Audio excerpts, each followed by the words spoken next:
Now let's try another example of a redox calculation. So in this sample we have 4 grams of oxalic acid water crystals dissolved to make up 500 ml in a volumetric flask. The solution is warmed to 65 degrees Celsius, and this is to increase the rate of reaction.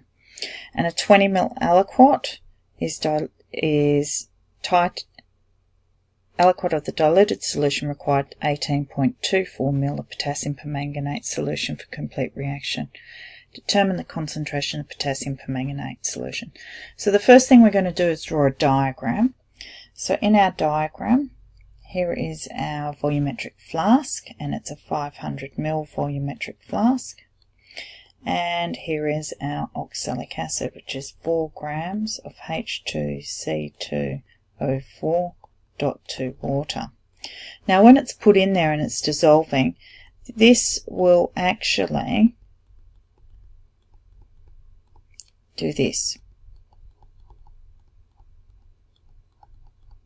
So it'll release the weak acid and you'll get 2 water.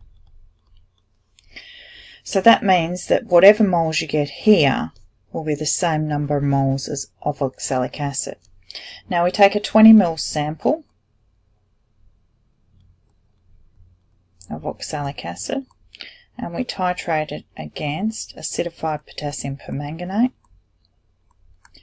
and we need 18.24 ml.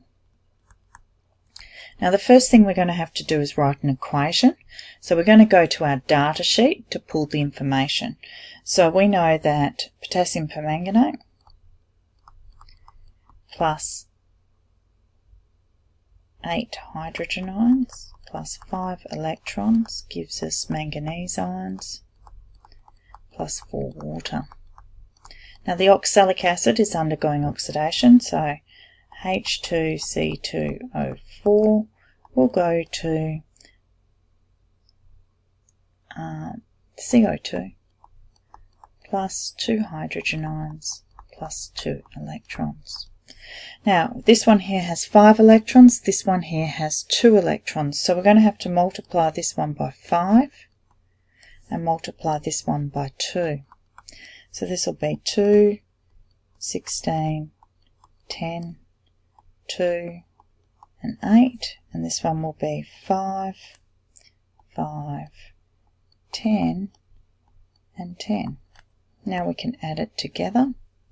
So we end up with 2 permanganate plus 16 hydrogen ions plus 10 electrons plus 5 oxalic acids will give us 2 manganese ions plus 8 water plus 5 CO2 plus 10 hydrogen ions plus 10 electrons. Eliminate what we can. Those will drop out and leave 6.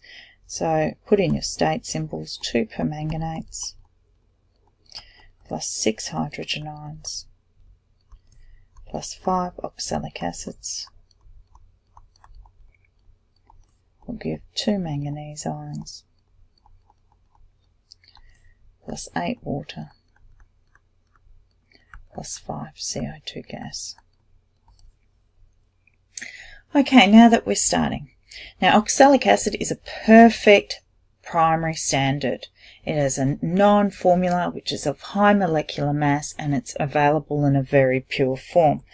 So this is perfect for us. So the number of moles of oxalic acid dot 2H2O will equal mass over formula mass. So the mass is 4 grams. Now you must include the 2 water in your formula mass, and this comes up to 126.068, and this is 0.03173 moles. Now the number of moles of oxalic acid will be exactly the same. Make the statement in case there's a mark attached. Now the next step is we need to take into account the fact that we're using a 20 ml sample from a 500, so we're going to ratio down. The number of moles of oxalic acid will equal 0.03173 times 20 over 500. And this will come out to be 1.269 by 10 to the negative 2 moles. Now we can find the number of moles of potassium permanganate, which equals the number of moles of permanganate, which is equal to unknown over known times the moles of oxalic acid, which is our known, which is, going back to our equation, our unknown is 2, our known is 5, times 1.269 by 10 to the negative 2, and this comes out to 5.0766 by 10 to the negative 4 moles. From there we can find the concentration of the permanganate, which is equal to number of moles divided by volume, which is 5.0766 by 10 to the negative 4, divided by the theta volume, which you can see was 18.24 mil, so 0.01824, and this comes out to 0.0278 moles per litre. And checking the significant figures, we have got 3, 4, 3, 4, so the answer is that 2.78 by 10 to the negative 2 moles per litre.